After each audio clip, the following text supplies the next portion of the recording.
What is up, Sell Anywhere listeners and viewers? Those of you who are selling from anywhere, those of you who are leading from anywhere, we are the podcast that helps you to be mo better at it, right? This is a serving game. We are taking selling, we're taking leading from an act of war and turning it into an act of love. And my, oh my, I have with me someone that I am so happy to have here because he and I met a while back. Maybe we'll get into it.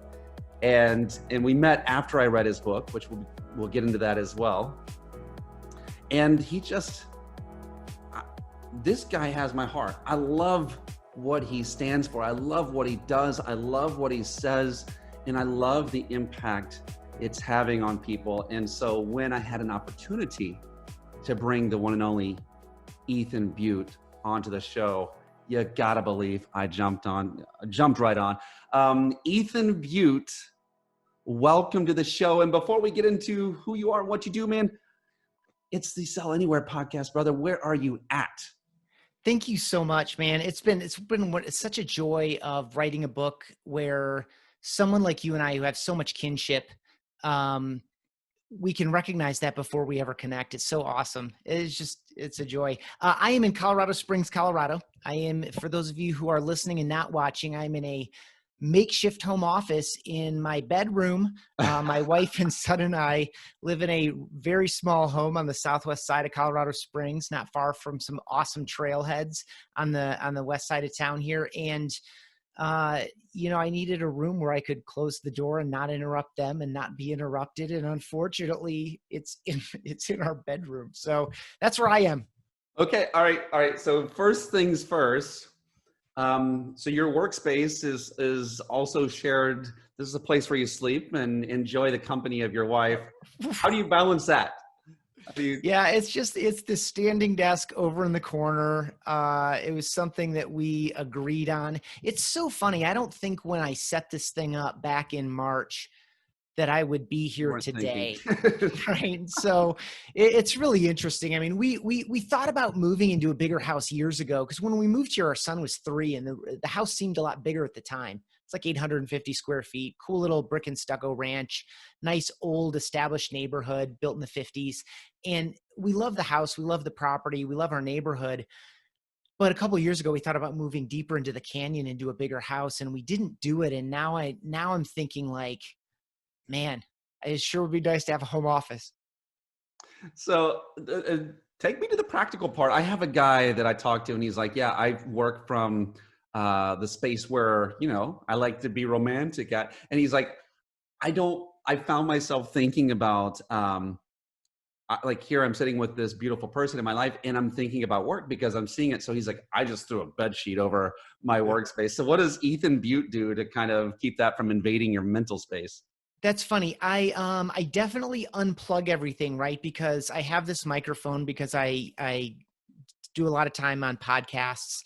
I have a light that I keep over in the corner that wouldn't be here if I wasn't recording a bunch of videos here. And so all these things like glow. So the first thing I always do is I always close my laptop, right? Because I'm using a laptop up on a stand with a separate monitor. So I always close the laptop. That immediately makes it less accessible. You have to do one extra act like this. You have to, okay, now I'm going to open this up and do some work. Whereas if it's open, it's just, this is the reason our phone is so kind of nefarious in some ways. Yes. Is that it's just right there, like boom, like a face read or a thumbprint, and you're rocking and rolling, and now all of a sudden you're wasting time or diverting yourself from the real people in your life. And so unplugging everything so that none of the power things are glowing. Like my microphone throws off a blue light, the power box on my lamp throws off a blue light, my laptop throws off a little green light because it's charged. So I close it down, take everything down. I have periodically been going into my office, which is only 5 minutes away. There's no one there, like the Bomb office. And the internet upload speeds are 175 times faster than at my house. So sometimes I'll go in if I have some videos I need or want to upload. And so that has gotten me doing that a handful of times, like a couple times a month, has made it very easy for me to kind of tear this thing down a little bit, because I can pack up, drive to my office, run up the stairs, and set back up in 15 minutes total time. And so that allows me to do a little bit of a tear down. So I'll tear this down over the weekend. It's not a big deal. And so it just kind of makes it feel a little bit less like an office. Well, I love what you said there, because it's interesting. Like, as a coach, I have to work with people to go through like their pre and post flight checklist, is what I call it. But like, the way you shut down is like, it's an important thing, so that we don't carry like this jumble of whatever with us into the space. And so it's almost like this thing of necessity. These little lights for you force you to do that. But like, is that something that you feel like is legitimate, regardless of like, hey, now I'm at the Bomb Bomb home office, or now I'm here? Do you feel like that's something that kind of like is beneficial, just kind of in closing that part down for the mind? Absolutely, I do. It's because, to get one of the lights to turn on, I have to go down here on the floor and unplug it. And so just this process of like unplug, Oh, switch, come on. close. It's like doon, doon, doon, doon, doon, doon, doon. It's like closing your eyes and kind of resting your mind before you Yes. go to sleep. It's like the necessary steps. And so it's I mean, it's probably overstating it to call it like ritual or ritualistic, but they are physical acts we have to perform, and they signal something to us. And in this case, it signals I am done working, and now I'm going to do other things Oh that man, aren't work. so good. It's whether it forced ritual, that's a powerful thing. And take that with you, guys. One thing that happens is, for those of you who've been forced in your home, right? I'm finding that there was a time where computers, I don't think it happens anymore, but you'd have to defrag them. Do you remember that time? Oh, absolutely. And it's almost like people's brains get jumbled, and they don't know how to put these spaces, these things in different spaces. And what happens is they carry everything all in the same way I used to carry my homework as a kid. I would just jam it all in the same folder, and it just looks like a sandwich kind of coming out. And being able to have just being able to compartmentalize. I just find a lot of people that carry everything with them, and that's an empowering method you gave us, maybe accidentally, Ethan. I'm going to write a book about it. Will you co-author it with me? It's good. I would certainly be a chapter contributor at a minimum. So, all right, into the book, because I don't get paid to say this, but obviously I love what you do. I love your book. Buy the book. We're going to have a link to the book. I listened to it. I didn't read it. I listen to twice as much as I read. But you also you hold the banner of an amazing product that I force on my people to use, because it's so good. There's just nothing better, at least at this day and age. And it's Bomb Bomb. So talk to me a little bit about why the book, and why you think Bomb Bomb is so critical in this day and age. Cool. Thank you so much for that. I really appreciate it. So I started writing the book shortly after, at least started outlining it and thinking about it and talking about it, at least with my wife and son, who are both, of course, insanely encouraging.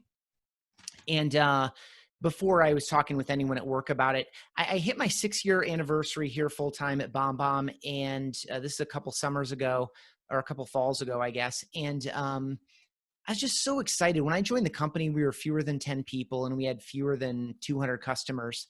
Wow. And at the time, we were about 100 people and about 30 or 35,000 customers. Now we're about 140 people and about 55,000 customers. So you can imagine that period, there was a lot of dramatic change. And the initial premise that brought me into the company, I just believed in our two co-founders and what they were trying to do. And I was just bought in on it. And just in short, and then I'll go back to the book, for folks who are listening that aren't familiar, the philosophy and practice that we teach and enable through the software, and we teach it through books and podcasts and webinars and stuff, is the idea that every time you click send on a message, it's typically faceless digital communication. It's plain typed out text. And the technology is so available now that it's just crazy that more people aren't hitting record and doing lightweight, casual, conversational, unscripted video messages to send to their team members, to their prospects, to their customers, to their friends, to people in their personal network, etc., to one person at a time, or 5 people or 50 people. So I hit this work anniversary. I'm kind of like welled up with like pride and excitement and joy around this community that we've built around this idea that you can be more personal and more human, therefore more effective and more satisfied in your work every single day by being yourself in video, instead of being always intellectual and cognitive and in your head, where you take these conscious thoughts and peck them into the keyboard and send them off to people and hope they understand, hope that they understand it was a joke, or hope that they can feel that you're sincere. And of course, we're not very good at any of that stuff. This allows you to just be yourself. And so I was just so excited about it. And so I started outlining it and started writing it like early in the morning and a little bit on the weekends. And then at a certain point, I talked with a couple of friends of mine in publishing, and they were like, is this your book, or is this a bomb book, or what is this? And so then I started like really thinking like, oh yeah, if I could figure out how to get a whole book written, I have to figure out how to bring it to market. And so I ended up talking with a couple of people at work. They got excited about it. We thought it'd be a good way to get, again, our philosophy out there at a broader level. If you don't want to use bomb, that's cool. You can still get a lot of value out of Rehumanize Your Business. We have a lot more competitors today than we did even when I started writing the book. There are a lot of more people moving into the space, which I like because it validates the concept and reinforces what my sincere expectation is. When I decided to write this book and figure out how to get a publishing deal with Wiley and do a launch for the book and all these other things that like I had never done before and had to figure out, my vision for it, or my hope, and I don't know whether it'll take 5 years or 10 years or 20 years, but my hope is that we can send these messages in the context of our day just as easily and with no kind of thought or effort, just like we would jump into a conference room for a meeting, or jump on a Zoom call for a meeting, or pick up the telephone, or type out a text message, or type out an email, or send a LinkedIn message, or all these other things that we do as the normal course of business without even thinking about. They're just part of how we do things. But if you think about it, then I'll give it back to you, Donnie. You can redirect me. When you think about it, it's about 80 to 100 years ago. No one sold by telephone, but then all of a sudden it's like, hey, part of your job now, in addition to going and, knocking on doors and, handwriting letters and sending out our, these things that we're printing out, part of how you sell now is you pick up the telephone and talk to people. And when you think about that, like really logically, you think, okay, certainly some people were excited, some people were scared and avoided it. And then there was the big fat middle of people that are like, I don't know what to think about this. And they, slowly start doing it. And some of the skills are transferable, right? Like it's just like having a real conversation, but it's not, because you can't see the other person, but you can talk to them. And, some people prefer that, and some people prefer reading your letter. And like, so, and again, that's 80 to 100 years ago, but today no one thinks twice about picking up the phone to talk to somebody. And it's useful. It's for some things, and it's not useful for other things. And video I see is the same way. And so I don't know how long it's going to take, but I thought a mainstream book with some heart, with some practical knowledge, with some stories, and really laying out the philosophy. There are a couple chapters that are very heavy on research into the psychology of typed out communication versus face-to-face communication. I thought if I could get all that together and get a mainstream publisher like Wiley to put it out there, that it would probably be helpful in this movement, not to sell bomb accounts, but to get more people to be more aware of the problem and opportunity that they have every day and every time they click send. Okay, I love it. You're opening multiple cans of worms here, and but I'm gonna head in one direction here. I love you said that it allows you, like your vision is allowing people to be themselves, and there's something about authenticity, and I think it's now involved in business in unprecedented manners. I don't know that people have known how to be themselves in life or in business for that matter. It's almost like we've had to create different versions of ourselves. But Ooh, when That's a great conversation, but I'll let you ask your yeah, question. yeah, yeah, yeah. Because but here's the thing though. You went through the telephone, and then we got email, and then we've got video. And what happens is we're used to interacting with people a certain way because that's what was the script, that was the playbook, or and then something new comes along. And usually what happens is we have these weirdos who get out in front of us and tell us, "Hey, here's a script and here's the playbook." And what happens is because it's not natural, we don't know what to do, so we flock to this idea of doing something that's still not natural, and we can almost ruin and muddle something that really should just be very organic, and it should accentuate just the truth, just like what we're doing right here. So talk to me about how to make this more natural. Take this in any direction you want, but I know like one of my favorite things about what you've taught in the book uh, is that this isn't about perfection. So take that any way you want to and Sure. run away with it. Yeah, and I'll try to make it really practical for folks. Again, this is about using your webcam or your smartphone, casual, unscripted. Like, what would I say if I was in front of this person? You get to create these little in-person moments that you can record at your own convenience and send by email or text message or in a LinkedIn message or in a Slack message or whatever. And people can open it up and experience you in person when it's convenient for them. And I really like your observation there. And it's something that we typically do when we move into new media or new channels or whatever, is that we carry the old thing with us. And so the one thing I would really discourage people from doing, to me, this isn't a gimmick. This isn't a 2020 strategy that's going to be burnt Thank you. out by 2022. This is about being who you are and building trust and building rapport and communicating more clearly and communicating sincerity and enthusiasm and gratitude and a lot of these subtleties that are lost when we, again, go to our keyboards. Or worse, the worst thing we could do is just hold these feelings and say, man, I really appreciate that guy, or I really appreciate her, or she is such a nice person and she did this nice thing, or I wonder if he would make that mutual introduction. We just carry these thoughts and don't act on them. I'm sure you deal with that a lot in coaching as well. But this is just about being yourself. And so when you start to think about it as a new thing, if you fall into that trap, you're going to want to take your phone scripts or some of your sales presentation scripts that you're highly rehearsed on and just jam them into this new channel. And that can work. We're early enough in this movement that you will get some attention simply by virtue of the fact that you're doing something different.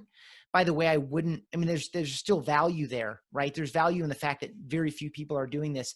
But I'm going to flash forward a handful of years when this becomes more common, and you say, oh, well, maybe the effectiveness of this is wearing off because, some of the attention I was getting simply by virtue of doing it isn't the same as it was before. The fact of the matter is that ultimately you are your own best differentiator. Everything you're doing today is the exact same thing that all of your competitors are doing. Everything you're doing today is very largely the same things you were doing 3 to 5 years ago. And so that doesn't mean, when you got email, you didn't stop using the phone.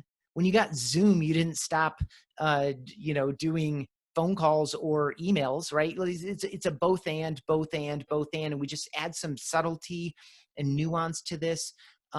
When is the best time to do this? What message is appropriate for the right channel? Because we've all gotten that text message where you're like, okay, I can see right here on its face. I can see that I could either go back and forth in this text message for, 8 back and forths, or I can just call this person and we can settle it in 30 seconds. Right. Right. And so it's this right tool for the right job type scenario. And so, again, just to make this practical for people listening, if you're like, okay, this sounds kind of interesting, I don't know what to do. Here's what I would say. If you're really curious and you want to try this out, you don't want to use a script, you are going to be uncomfortable doing it the first handful of times because you're not accustomed to seeing yourself in a recorded video.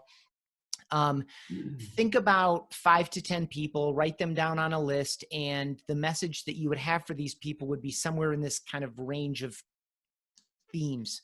Thank you. Good job. Congratulations. I've been thinking about you. I was sorry to hear.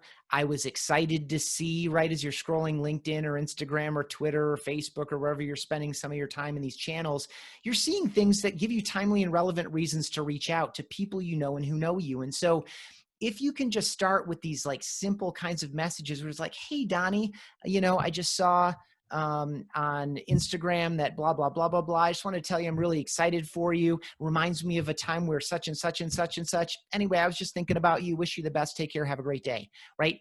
That's just a great way to get comfortable doing this. And you'll get, I promise, if you do 5 or 10 of these, let's say 2 a day for the next 2 weeks, 20 of them, you will get replies that say things like, oh my gosh, it was awesome to see you. Or I loved your email, right? By the way, no one says I love your email right now. Right? They never do, right? Thank you so much for taking the time to send me that video, right? That's another great use case, by the way, when a friend or a customer or a client reaches out with a question, instead of typing out a 3-paragraph response, just talk to them. And you'll get things like, oh my gosh, I loved your video. Thank you so much for taking the time to do that. And by the way, you're going to save a bunch of time in that process anyway. So I'll stop talking because I would just keep going. But that's the deal. It's like, don't try to take some of what you're doing now and jam it in here. Do start to broaden your mind and see this isn't just for prospecting. This isn't a 2020, 2021 strategy. This is you face to face at scale with more people more often in a convenient way, using the internet speeds that we have, using the camera that you have in your pocket or that's built into your laptop already. Like this, it doesn't have to be special. This is just about you being you with the people who matter most to your success. All right, Ethan, you hit my 3 favorite letters, my man. I think all of our power abides and resides in those, and it's you be you, right? Nice. That is a powerful place. And you were saying something, it just kind of like popping in my brain. Like this, it's not a new thing. It's an old thing. It's just a new vehicle. Dude, that's why we called it Rehumanize, right? Like what we call this philosophy, rehumanize your business. You and I are old enough to know that there was a time in our lifetimes where most connection and conversion and conversation was done. A lot of it was done face to face. And even 6 months ago, people were still getting on airplanes to fly across the country to do a conference room presentation and to take the 4 decision makers out to a nice restaurant for a nice dinner in order to hopefully get the deal closed. We all know that we're better face to face. We all know that trust and rapport underpins all of our success, personally and professionally. And so all we're doing is using today's technology to keep you face to face, right? And so, and the interesting thing, the reason it's so super relevant today isn't the pandemic, which prevents us in some cases from legally or practically or social normally, that's not an adverb, but I just made it one, getting together with people physically, that we've leaned on facelessness, that we've leaned on automation, that we've leaned on so much of this kind of dehumanizing and dehumanized stuff. And so, it's not humanize your business, it's rehumanize. This is how business was done for years, but it's using today's technology. One of my original subtitles for it was The New Old Way to Communicate, Connect, and Convert, right? New/old. But then it started to seem a little bit heady and foolish. And so we just kind of made it more straightforward. I love it. I love it. Take me here. I can't remember. Honestly, sometimes it's the curse of knowledge, right? It's hard to unknow what you know, and it's hard to remember what it was like to go back to the beginning. For those of us who utilize video as a part of our, this isn't business. This is leadership. This is coaching. This is mentoring. This is selling. This is just utilizing a tool to do those things. But there's 2 places I would like you to go, Ethan. First one of those is moments, and being able, it's almost like I believe we can define a course or a path of like, hey, here's where you are, here's where we can be, and we can see ahead of time what's coming around the bend. And you mentioned some of those things like thank yous and good jobs, and I think that if you are, and you mentioned this in the book, that this is a customer, not customer service and retention, but you get the idea of like, this is like post sale, we can celebrate. And I actually here have, my clients, they get a map and we fill it out. And what happens is there are milestones, and those milestones could have a video, they could have bombs that come to people that could celebrate with them that could, and those feel every bit as much of a unique gift as something that was handcrafted by whoever. These things can be so personal and thought out. So there's the one, right? Like, so having a track in having a meditated way of interacting with people, whether it's before they know us or after they've done, like there's those. So I want to know about those moments. And then the other question I had for you, let's just go with that one actually. Okay. Take me through the moments, Ethan Beute.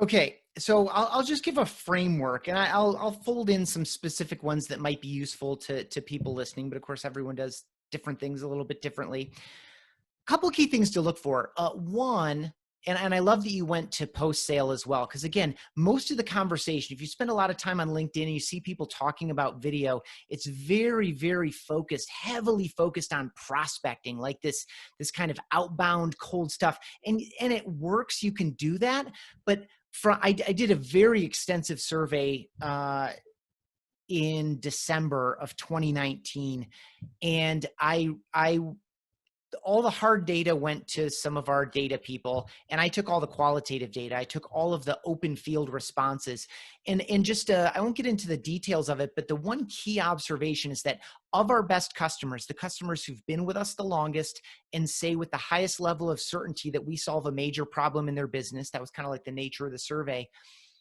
The people who've been with us the longest are the most confident that we are helpful to them, used language that was so much more about staying in front of people, relationship orientation, the connection, making it more personal. And so it's the post sale, this idea that I've already built trust and rapport, and now I want to generate repeat purchasing or retention or referrals or positive online reviews or whatever. If you're like, okay, this is very provocative, I'm going to go, look for more, conversation about video in the sales process. Don't focus specifically on prospecting, although it's useful over there. You have all these stages up to the point of commitment and all these stages afterward. And so a couple key things to look for pre and post sale are, where are people typically confused? Where do opportunities slow down? Like, where are the main points of friction? And that it can happen on both sides. What are people reaching out to you about the most? What is the most frustrating or confusing thing? Or what are they the most excited about? If you're doing something like NPS or Net Promoter Score, or if people can cancel your product or service and you have forms there, read all of the verbatims. If you have a customer service channel where people are submitting tickets or reports or whatever, you have some process to say, what types of customers are calling in and what are they calling in about or emailing in about? What do they get confused about? If you have a support site to support your product or service, which articles are getting the most attention? And so this is very, very practical. This is customers giving you feedback directly and indirectly through their own behavior, which you can maybe analyze through data, or through their survey responses where they're using their own words, which I spend a lot of time on. I love that. Because the tone and the language choice really communicates so much more than the simple, metrics board does. And it brings it to life and hangs some flesh on it. And anyway, these are going to give you the indications of, okay, where can I take something that's pretty good and make it great? Or where can I take something that is seemingly broken, that slows people down, that confuses people, and make it better with a simple video message that's either truly personal, where I'm saying, hey, Donnie, it seems like, because a dashboard told me or a report told me, or because you never got to this point, right? And so you set up these triggers for yourself, or you set up these little reminders, and it can be truly personal, where I greet you by name, or it can be automated. I mean, for people that are in bigger businesses where it is a little bit higher volume and lower value per person, and you're like, I don't know if I can, if me and my team can do this, on a scaled basis, you can find ways to scale some of these things. If your CRM or marketing automation is sending triggered emails based on things that people are doing or not doing, or based on some of these milestones. For example, we have a triggered email. I forget where it is. I think it's at 200 videos. If you send 200 videos out of your account, at one point recently, it just came to mind, we had a triggered email that said, I forget, the subject line was something like, you've sent a lot of videos. Would you send one more? And it was, congratulations, you've sent 200 videos. It's just so, we love to be of service and value. If you reach this point, you've obviously found some great ways to use it and it's a value to you. Would you send one more? Would you send us a video back and let us know, who you are, where you're from, what you're doing, and how video is helpful for you, right? Like, how does this transform? So that's kind of a milestone type thing. Now, if you're in a lower volume, higher value business where each client is worth thousands of dollars a year potentially, or any one of your clients is likely to bring you 5 or 10 or 50 more clients. Like if your business is much more intimate, you're going to want to set up these little reminders for yourself, or these little triggers. They're going to be on your checklist. If you have different checklists for different processes in your business and an assistant is helping you, or you're doing it yourself, a calendar is reminding you, or your CRM is reminding you. As you identify these points of excitement or frustration, set up little reminders for yourself and send truly personal videos to people to address the milestone or the excitement. If you know what you're given a journey, if you know what the path to success is and someone hasn't hit box 3 yet, set yourself a reminder. This person should hit box number 3 within 120 days of signing the contract. Okay, here we are at day 121. I need a reminder that says I should probably reach out to this person. Now, you could reach out with a typed out email that says, hey, you've done X, Y, and Z, but you haven't done A, B, and C. Click here to learn more. Pick up the phone and give me a call, blah, blah, blah. Or you could say, hey, Jennifer, it's Ethan. Can you believe it's been 4 months since you and I agreed that we would make this transformation together? Great work again. I know I've already told you this, but great work doing X, Y, and Z. I wanted to remind you that we really need to be focusing on A, B, and C. Something a lot of people ask about and is kind of kin to the same reason you joined me, 4 months ago, is because of, something I know about you from my notes or from our conversations or whatever. Like this truly personal, like, I see you, I hear you, I appreciate you, I understand you, I am a partner in your success. Like, these are the things that you're saying without saying them, right? And here's the last thing. When you're sincere about it, and when you do it even basically well, you don't need 100 of these triggers. You need like 2 or 3. You just need to start blending it into what you're doing. And when you find 1 or 2 or 3 ways to use it, you start doing it. You start getting these replies and responses that validate it. Your potential customers, your current clients, your team members, if you have full-time or part-time team members, real people in your town or virtual people overseas, or however you're doing this, when you find ways to reach out in this manner, and again, let people know that they are seen, heard, felt, appreciated, understood, you are changing your relationship with those people. You are changing their relationship with you, your brand, your product, your service. It is just so, again, more effective. Like, you're going to get more replies, you're going to get more responses, you're going to get more clicks through your emails. You probably are going to convert leads at a higher rate. You probably are going to generate more referrals. These are some of the quantitative things people tell us. But the softer side, and the thing that I love communicating to people, especially in a context like this, because I know you understand it, Donnie, and the types of people you attract around you in your community think and feel similarly, is that this is also more satisfying. It's like this idea of being able to live these messages out and breathe them into life with your whole body. Yeah. And I know it starts to sound a little woo-woo, but this idea of sending a message of congratulation, or a message of concern, or a message of care or encouragement or whatever, the idea that you're just, again, you're getting out of your head and just being yourself. There's something so satisfying about this, because the other person can feel it and they give it back to you. I love it, man. There's something about saying something with your entire being. And I believe this is the greatest influence tool that anyone will have here. It's not video, it's not the phone, it's none of those things. This is what's going to help you to sell more than anything. It's going to help you to lead better than anything. And I believe it's a promise fulfilled.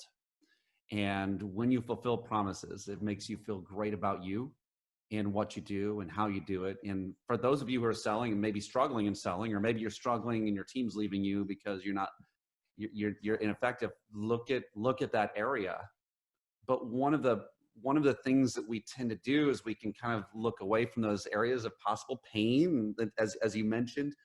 And this just provides such an easy way to address it, where you can listen, this is what I think, this is where we're at. It doesn't have to take 20 minutes to do it. It's a little 2-minute little video that lets them know. And that's a way of doing it, there's so many practical uses for this. And I agree with you. I think pick a few, and whatever helps you to fulfill your promise to your people, do that. And a couple of them that I've actually, that I love, Ethan, I love doing a bomb intro.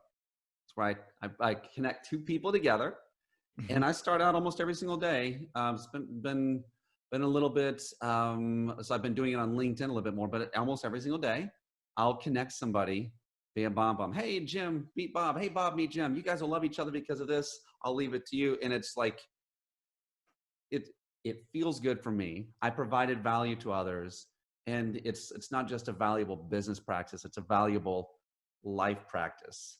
I love, you said,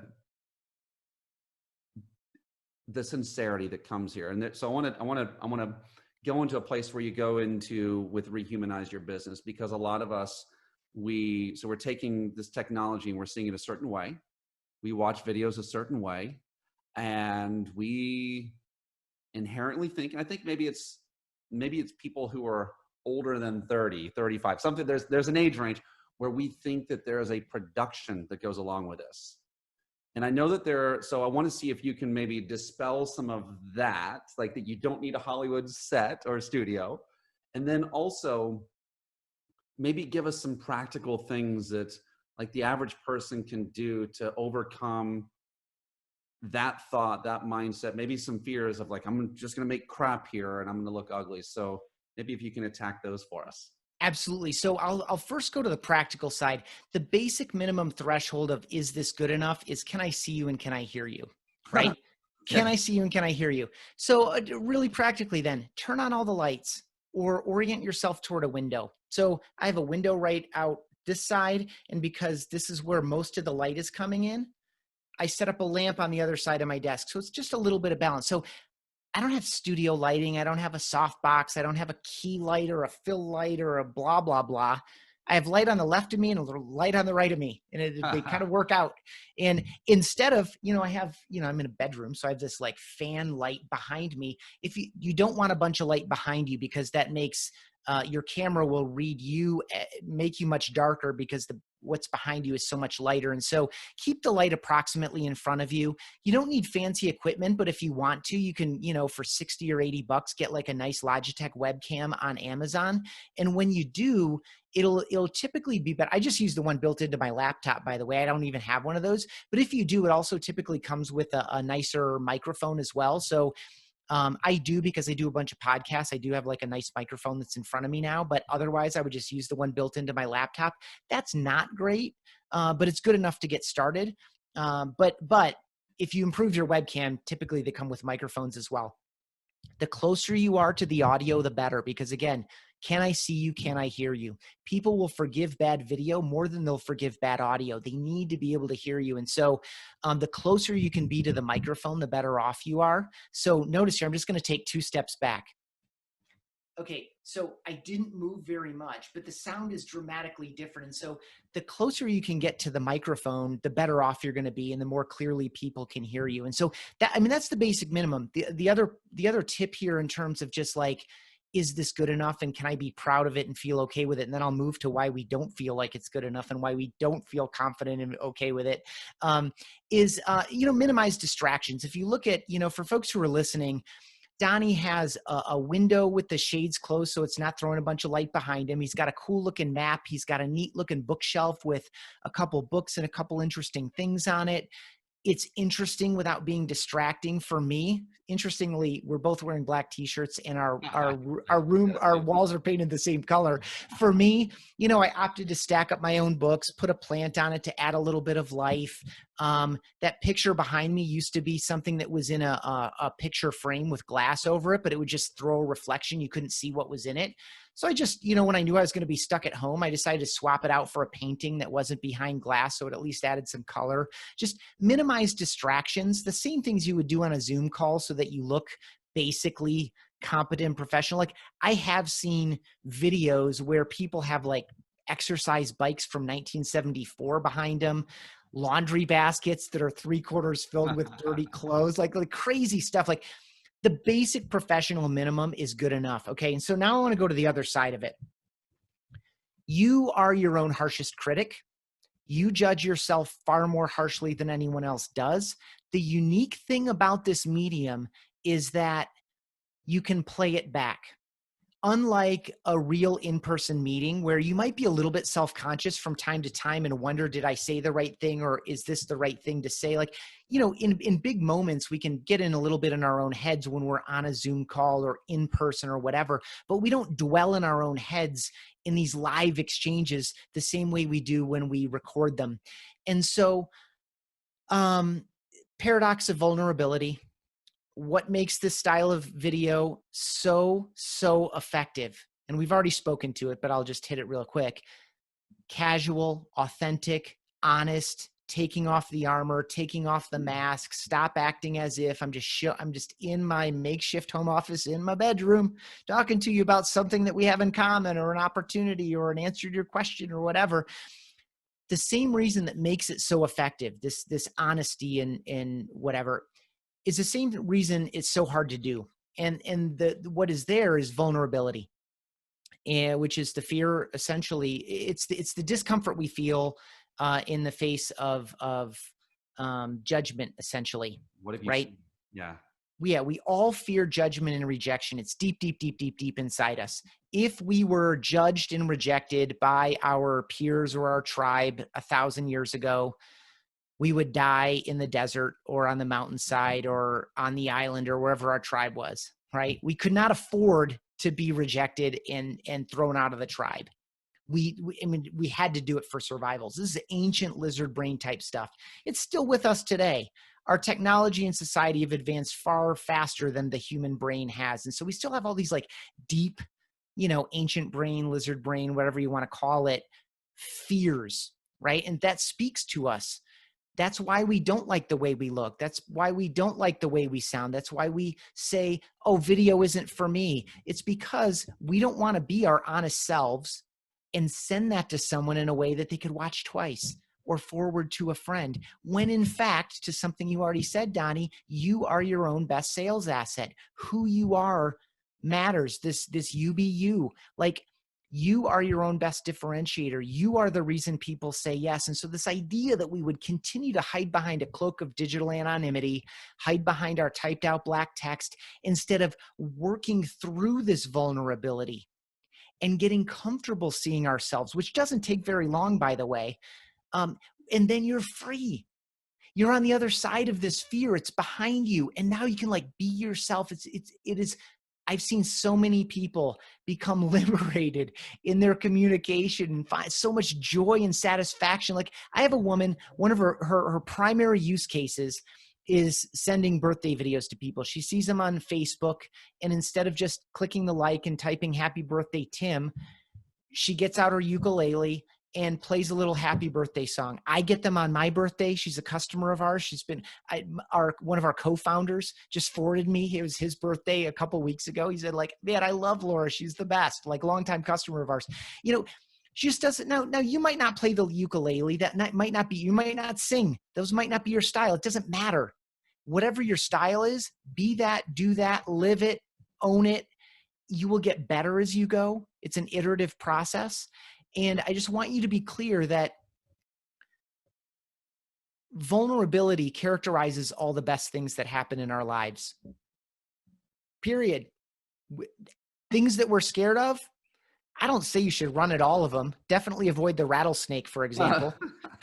But in general, these things where we're a little bit uncertain and we feel a bit of fear like inside us, consciously or subconsciously, where you get that feeling inside, you're like, oh, this isn't for me, or oh, I don't know about this, right? I've had it a bunch of times because before this all shut down and I traveled a lot, I would very often walk into a room at a conference where I was invited and I didn't know anybody. Now, that wasn't the case when you and I met in Southern California. I had vague familiarity with a handful of people. I knew them digitally, and then I knew a couple of the people that were hosting us. You know, I had met them in person before. But in a room like that, where you're like, okay, now I'm going into this room full of 200 people. Like, I don't know any of them. Like, I'm not super comfortable. But you just, and you head in and you smile and you try to start a conversation. And next thing you know, 2 hours later, you're like, oh my gosh, I can't believe this event is over. I met 4 awesome people. I talked to that guy for 45 minutes. Like, but that initial fear, you don't turn around and leave. That's what you're there to do. Like, you are in your role to build relationships and grow your business. And so this is just kind of like entering that room. Don't turn down this opportunity to get face-to-face with people because you're a little bit uncomfortable. You have to push through it a little bit and you'll be, comfortable before you know it. Come on. I love the freedom aspect that you mentioned through vulnerability. And when you cross that line, there's a confidence that comes. And interesting enough, so it's almost like underneath every dragon we slay, the thing we fear the most, right? There's the pot of gold. And when we cross the line of that, there's confidence. And if you want to find, I really believe this, like if you want to talk about the language of sales, it's not the words we say. If you want to talk like influence in sales, it's not the words we say. I think it's actually confidence. I think the words are window dressing. They're helpful. But the reality is this person confident? And that goes more than, we're looking deeper than words. And that's why I think video is such a great transfer. So I've got 2 more questions and we've got only 7 minutes left. Okay, no problem. I'm going to I promise I can do it. All right. So the first one, and you can take them in any order, and of course leave time on how to how we can get in touch with you and all of those things. Find your book. I'll of course have those in the show notes. First off, I want to know if there are any unforeseen effects of the book. So something that you didn't predict that were like this, it happened and you're like, wow. And I'm going to park that question for a second because I got to give you 2. That's just, the other one is, if you were a leader and you had to lead from anywhere, a lot of people are from their homes, or maybe they're in office sometimes, but not others. We can still have culture. We think that we can't if we're not face to face. And I want to know how you might utilize, it can be video, but any other place in any other way that you see that you can have a phenomenal culture in, let's just say today's setting, or even a setting where someone chose to be in other places. So those are your 2 assignments and you have 6 minutes, my man. Okay, so I'll start with the first one. One of the things is I was trying to figure out how to write a book. I reread books written by people I knew and then reached out to them and said, hey, would you talk to me about the process of writing your book and bringing it to market? And a consistent theme across several of these people, I talked with 6 people in total, was this is going to open doors that you don't know exist. And I would say that it has satisfied in that way because, again, this is something that, it's tangible. It adds a little bit of credibility. It is the collected learnings and teachings of several years of work. And people are reading it who you never met. Like, we've sold about 25,000 copies of the book between hardcover, digital, and audio. And I know a bunch of people who read it, but I don't know, where are the rest of these? And it's cool because I'll periodically get messages on LinkedIn, or someone will, and just say, hey, I just want to let you know, I just finished your book and it was awesome. Like, I just got one example and then I'll move on because I've gotten many, many of these. A young entrepreneur in India. He is focused on kind of sustainability and producing with kind of a cradle to cradle mindset where the process of manufacturing doesn't produce as much waste. That, what comes out of the process goes back in, which is something I'm very interested in personally. So here's this 22-year-old kid who's got kind of like an engineering type background, really smart, doing work that I really respect. And he was like, hey man, this changed the way I look at the way I do my business. This is amazing. Thank you so much. Right? Here's another one. I listened to a podcast and I loved the guest. He was a really inspiring young guy. So I put up a post quoting him on LinkedIn. Dude commented on it, send a LinkedIn connection request. I was like, hey man, thanks so much for reaching out. And he was like, then he sent me a video and was like, are you kidding? You know, you're the freaking man. You changed the way I think about my sales career. He holds up a copy of like people you don't know are out there and you're influencing them. It's like, it's just a joy. It's an absolute joy. And so, anyway, there's that. And again, it's not about me. It's about the things that I believe in and things that I know that are right. Other people, I'm giving people language and a framework and even a practice to bring it to life. Permission. And yeah, it's happening and you don't know it until sometimes you do know it. So it's just absolutely a joy. And to a leader who is anywhere and you want to maintain culture, something we've been doing in our Friday morning meetings where we get the entire marketing team together at BombBomb, and it just kind of like grew dramatically because we took a design team back. We open every one of these meetings where one of the team members does a little photo slideshow, kind of like, who am I, right? And so our CMO, Steve, did it today, my co-author on the book. And so he showed a few photos from childhood, a couple photos from college. He's about my age. So he didn't, whereas the younger people on our team, everything's just in Facebook. So they just rip all those photos down and they have like digital photos of every moment of their lives. Like, you know, if you're me and you're in your mid 40s, you know, it's like, okay, I'm going to go to the old photo album and shoot digital photos of the original photos. Anyway, that's a really good one. I think Zoom meetings, I think trying to recreate a team lunch, I think donut buddies kind of a thing where you randomly pair up everyone that wants to connect with another team member, throws in, and then someone randomly pairs people up and you just have 20-minute calls with people. I've been doing that a lot in my personal network as well, where it's like, hey, you and I are connected online, but we've never connected in person. Do you want to do a 20-minute Zoom call where it's just like, get to know each other? And so I would also say specifically to the management side of leadership, I know that those two are not kin, but they often, you know, on a Boolean map would have some overlap. Yep. You still obviously want to maintain a very regular cadence of one-on-ones, but when you see things, good, bad, otherwise, that are worth commenting on, don't make a note and save it for the direct meeting. Take a minute and send a video message where it's like, hey, Jen, I just wanted to let you know I was talking with Jeff, and Jeff's just said this amazing thing. I want to thank you so much for doing such great work on this project. He says wonderful things about you, and I can't wait to connect with you next Thursday. In the meantime, have an awesome weekend, right?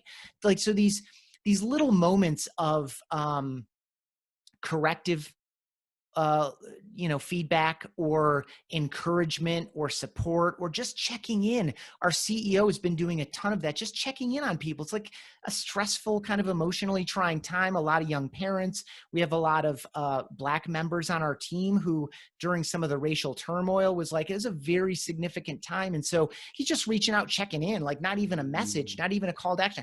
I'm thinking about you. If you ever need anything, let me know.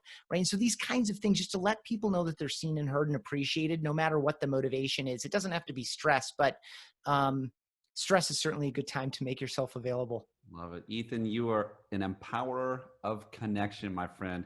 Where can we find Ethan Beute and his awesome book? Where can we get you, brother? Cool.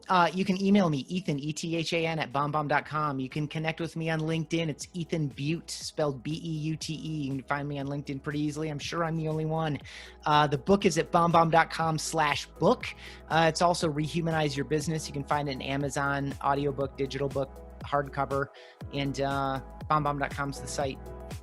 Dude, thank you for bringing the heat, Ethan. Man, thank you. I knew it was going to be fun. I knew it was going to be easy. I knew you'd have some interesting questions. This is the highlight of my week. And it's a Friday, by the way, when we're recording this. Easily mine as well. Easily.